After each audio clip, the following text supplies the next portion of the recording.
Care more than others think wise, risk more than others think safe, dream more than others think practical, expect more than others think possible. Howard Schultz.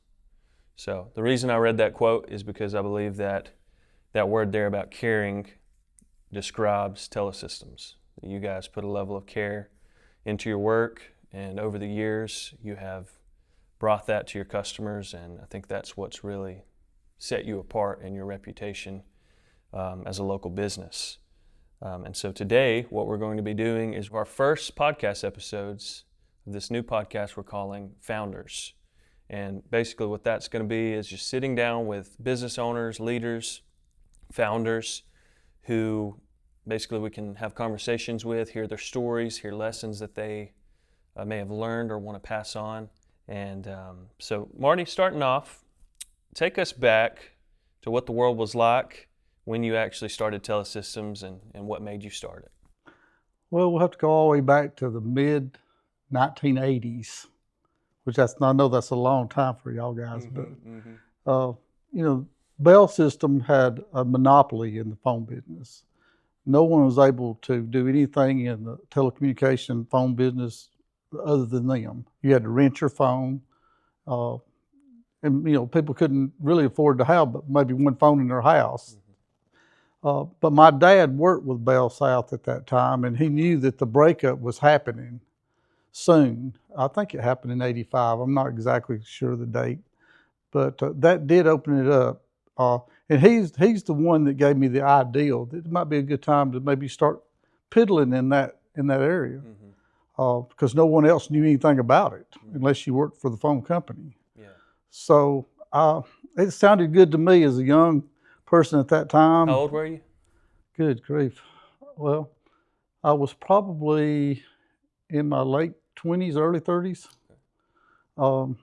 And that just sounded very interesting for me to start. So and getting started in it was probably, I started in the residential type business, putting in phone jacks for people.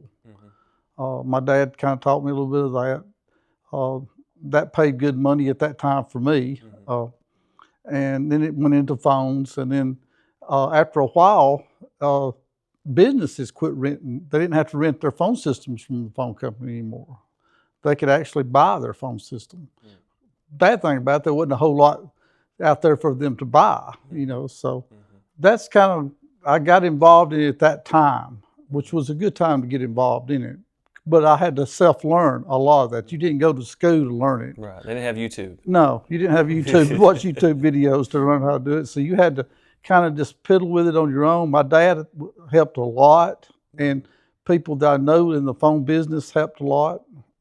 Had a friend, I graduated, went to work with the phone company. He helped me a little bit get involved, and it just developed from there. As new things come out, I studied about it and tried to get involved in it, and it just, it happened, and I was very blessed. But it was a tough road. It was a very tough road. It's an avenue that you're traveling that nobody else was traveling at that time. You were a pioneer. Yeah, and it was a very big experience to do. So what was that first year like?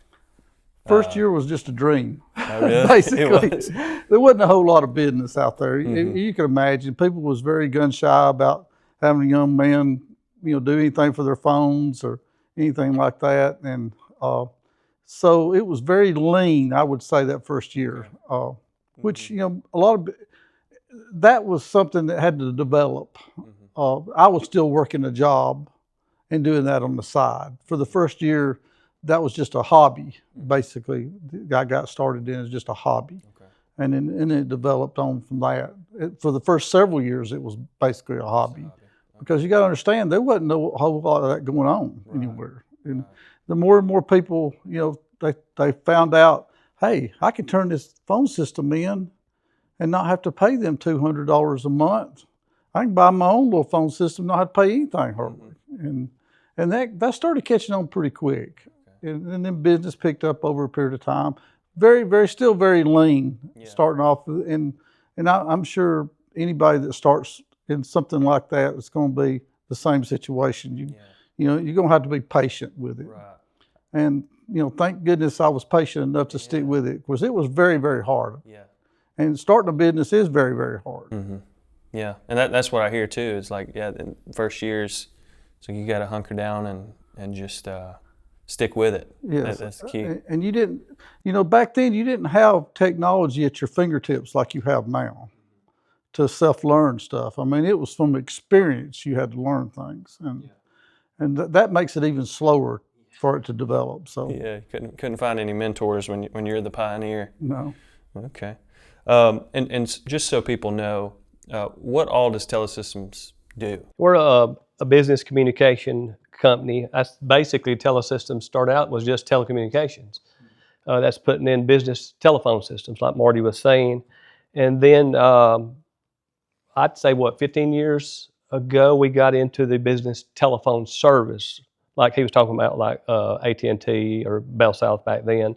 We provide actually the dial tone to businesses. We can get them their phone numbers, so we can control that, plus install the business phones. And then somewhere around that time too, we actually got into the security. So that's the alarm systems and the CCTV systems. It's kind of funny too, as I mentioned that to start with, Bell South back then rented everything. You had to rent it. It's funny, we kind of come a full circle back around now. Phone systems are becoming that again. When you go to the VoIP service, it's a rented service basically. You never own the cloud. Somebody else always owns the cloud.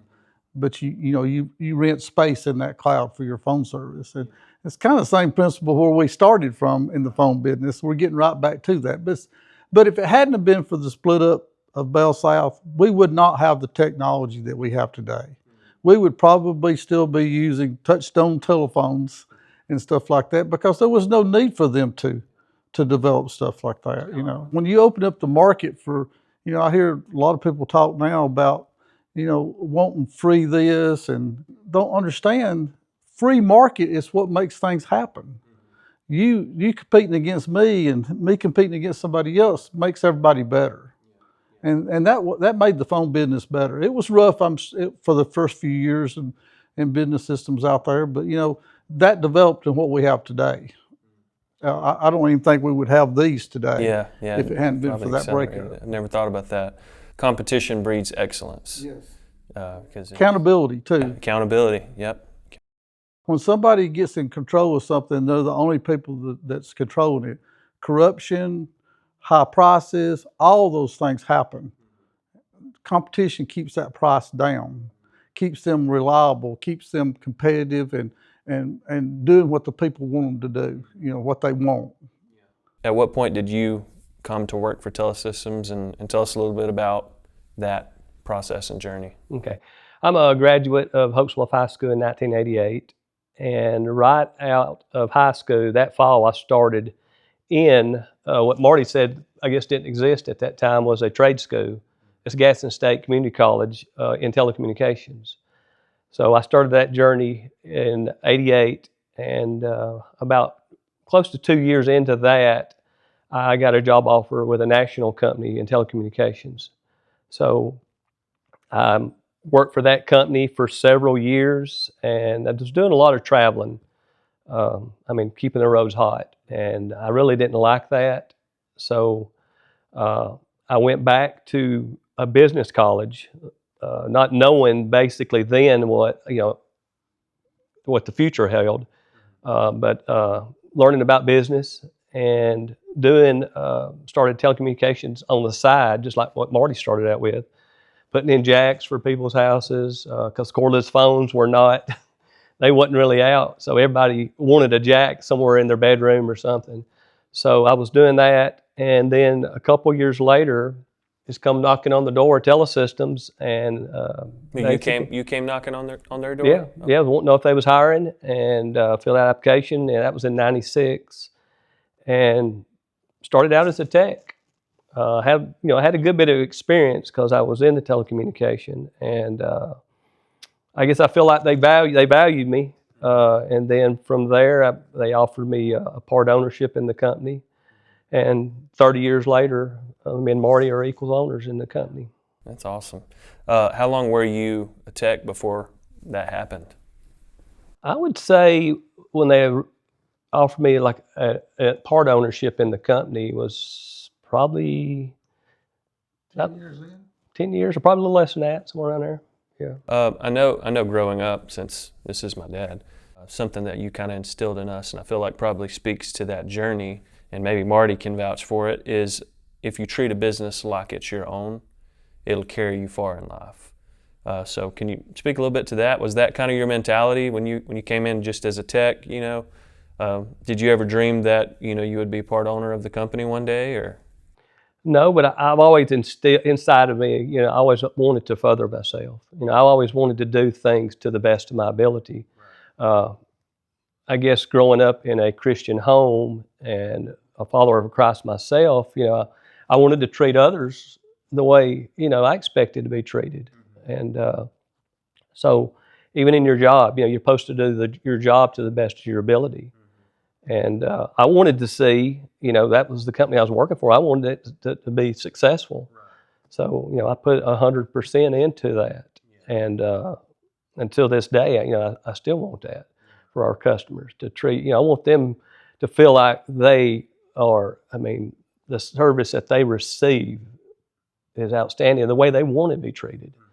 And I think if you do that in any business, you know, speaking as young business owners, people are going to notice that. It's not going to come down to price. Right. It's going to come down to say, man, I trust this individual.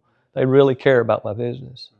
Well, that's, you're talking about that brings back a lot of memories. You know, you making yourself stand out means a lot. I mean, doing things right, doing how people, owners and stuff, how they want it done, you know, thinking ahead. Terry had all that. And we seen later on the value what Terry had. We didn't want to lose that. And that's one reason we offered him, you know, part ownership in the business, because we could see the talent that Terry had that you just don't see every day come across, you know, different people, the work ethic and stuff like that. We've seen that, you know, and that's what you're looking for. That's what businesses need to look for, people that has an open mind and care about things and treat that like there's their business, you know, because one day it could be their business. Exactly. And I think something you said too is value. So I think if you approach everything in business and in life with seeking to add value and to serve, that it is going to return. Like, because I think the tendency as young people is think all just about the money. And if you prioritize the money, it's not going to carry you as far as if you prioritize helping people. Because if you help people, like you said, you become invaluable. Like they can't replace you almost. Like you add so much value to the entity. And that's the same thing that with Onyx in marketing. I realized that if I help the business and I make the business money, I don't have to worry about me getting money, because the business is going to see the value and they're going to, you know, they're going to take care of me as well. That principle works in a lot of different areas. It does. If you could tell a 20-year-old person, I wish I would have knew this at your age, is there any principle that kind of just stands out? Yeah, I think we've been hitting on it a good bit, but to me is integrity.